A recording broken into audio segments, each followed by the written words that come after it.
2024 का चुनाव पूरे गांव में बहुत ज़ोरों से चल रहा था। पूरा गांव यही सोच रहा था कि अब वोट किसको दिया जाए। गांव में ऐसा माहौल छाया था। राहुल और मोदी जी की शोर शराबा बहुत तेज़ी से हो रही थी। पूरे गांव में मोदी जी की चर्चा हुआ करते थे। लोग मोदी जी के बारे में बहुत बातें किया करते थे। एक गांव वाला कहता कि देख भाई, वोट तो हम मोदी जी को ही देंगे क्योंकि उन्होंने हमारे राम मंदिर, धारा 370 और देश के लिए बहुत ज़्यादा विकास किया है। फिर दूसरा आदमी कहते हैं कि हाँ भाई, वोट तो मोदी जी को ही देंगे क्योंकि ऐसा प्रधानमंत्री हमें दोबारा कहीं नहीं मिल सकता। लेकिन एक बात भी सही है कि राहुल और मोदी जी की टक्कर इस बार जोरों पर है। तभी दूसरा गांव वाला कहता है, यार तू भी ना, कुछ नहीं है, ये सब शोर शराबा है जो 4 जून के बाद सभी को पता चल जाएगा कि देश का प्रधानमंत्री कौन बनेगा। तभी गांव के मुखिया चुनाव के बारे में अपने गांव में सभी लोगों के साथ चर्चा किया करते थे। वो इस बात पर चर्चा किया करते थे कि इस बार सरकार किसकी बनेगी। तभी मुखिया जी गांव वाले से पूछते हैं कि दोस्तों और मेरे भाइयों, इस बार सरकार किसकी बनेगी, किसको प्रधानमंत्री तुम लोग बनाना चाहते हो। तभी गांव का पंडित बोलता है कि सरकार तो हम मोदी जी की ही बनाएंगे क्योंकि मोदी जी ने जो किया है वो 70 साल में नहीं हुआ। मुखिया जी सभी गांव वालों की चर्चा करते हैं और कहते हैं कि सोच समझ के वोट करना क्योंकि आपका एक मतदान बहुत कीमती है। यह बात कहकर मुखिया वहां से जाने लगते हैं। गांव वालों को समझ आ चुका था कि वोटिंग किसको करना है क्योंकि वह पहले से ही ठान चुके थे कि देश का प्रधानमंत्री कौन बनेगा जो उनके लिए कुछ कर सकता है। फिर मुखिया जी आगे जाते हैं। वहाँ पे 4-5 औरतें खड़ी थी गांव की। मुखिया जी सोचते हैं कि इनसे भी चर्चा की जाए और इनकी राय ली जाए। मुखिया उनके पास आकर खड़ा हो जाता है और गांव की महिलाओं से कुछ सवाल जवाब पूछने लगता है कि तुम लोग इस बार प्रधानमंत्री किसको बनाना चाहते हो, राहुल गांधी या मोदी जी। फिर मुखिया जी कहते हैं इस बार वोटिंग बहुत सोच समझ के करनी है, आपका वोट बहुत कीमती है।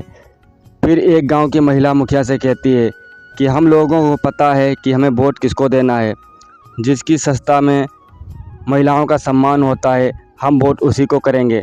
दूसरी महिला कहती है कि हम वोट तो मोदी जी को देंगे। मैं खुला कह रही हूँ कि वोट मोदी जी को देंगे क्योंकि उनकी सरकार में महिलाओं का सम्मान बहुत अच्छे से होता है और गुंडा माफिया सब कांपते हैं। यह बात सुनकर मुखिया जी को लग रहा था कि इस बार सरकार फिर से मोदी जी की बनेगी। मुखिया जी कहते हैं कि वोट किसी को दो, सोच समझ के करो, जिसकी सरकार में महिलाओं का सम्मान हो और उन्हें सरकारी योजना मिल सके। महिलाओं को पता था कि हमें वोट किसको करना है। फिर मुखिया जी गांव के और आगे जाने लगते हैं और सभी की राय लेते हैं। महिलाएं सोचती थी वोट तो हम मोदी जी को देंगे क्योंकि उनसे अच्छी सरकार किसी की नहीं है। फिर गांव में 2 लोग आपस में बातें कर रहे थे। फिर मुखिया भड़का हो जाता है। तभी एक आदमी कहता है, मुखिया जी कहाँ जा रहे हो, बहुत दिन बाद इधर आए हो। इस बार बहुत तेज़ों से शोर शराबा चल रहा है, इस बार किसकी सरकार बनने जा रही है। सभी लोग मुखिया जी से पूछते हैं और मुखिया चुपचाप वहाँ पे खड़े रहते हैं। गांव वाला कहता है कि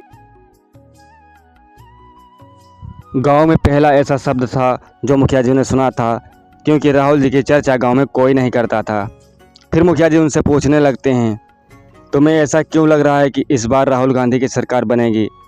राहुल गांधी ने देश के लिए क्या किया और मोदी जी ने क्या किया, इसमें कुछ अंतर आपको नज़र नहीं आ रहा। तभी गांव वाला कहता है कि मोदी जी ने सबको बेरोज़गार कर दिया, किसी को रोज़गार नहीं दिया। हम नौजवान लड़के ऐसे ही मर रहे हैं, पढ़ाई लिखाई कर कर खेती भी कर रहे हैं और कोई काम नहीं मिल रहा है। राहुल गांधी हमें सभी रोज़गार देंगे। फिर दूसरा आदमी कहता है कि राम मंदिर पर सिर्फ बात अटकी है, राम मंदिर हमें खाने को थोड़ी ना देगा। यदि हम काम नहीं करेंगे तो हम तो भूखे मर जाएंगे। राम मंदिर से हमें क्या मिलने वाला है, वहाँ तो नेता पुजारियों सबका भला होने वाला है, हम गरीबों का क्या भला होगा उससे। फिर मुखिया जी कहते हैं कि पढ़ाई के साथ साथ राम मंदिर भी ज़रूरी था क्योंकि पढ़ने तो बाद में जाएंगे, पहले भगवान के दर्शन करेंगे। ऐसा शुभ दिन हमको देखने को मिला है कि हमारी 500 पीढ़ी भी चली गई लेकिन उनको दर्शन नहीं मिला। मुखिया जी वहाँ से जाने लगते हैं। फिर गांव वाले वहाँ पे खड़े रहते हैं और एक गांव वाला कहता है, क्या बात है भाई, इस बार सरकार फिर मोदी जी की बन जाएगी क्या, मुझे बहुत डर लगता है कहीं मोदी जी की सरकार ना आ जाए। दोनों लोग यही चर्चा करने लगते हैं और आपस में बातें करने लगते हैं। तभी दूसरा गांव वाला भी कहता है कि तुम चिंता मत करो, इस बार सरकार तो राहुल गांधी की ही बनेगी, क्योंकि सभी युवा चाहते हैं कि सरकार इस समय राहुल गांधी की बने। तो दोस्तों, आप लोग कमेंट करके बताना कि इस बार सरकार किसकी बनेगी, और मेरे चैनल पर नए हैं तो मेरे चैनल को सब्सक्राइब कर लेना।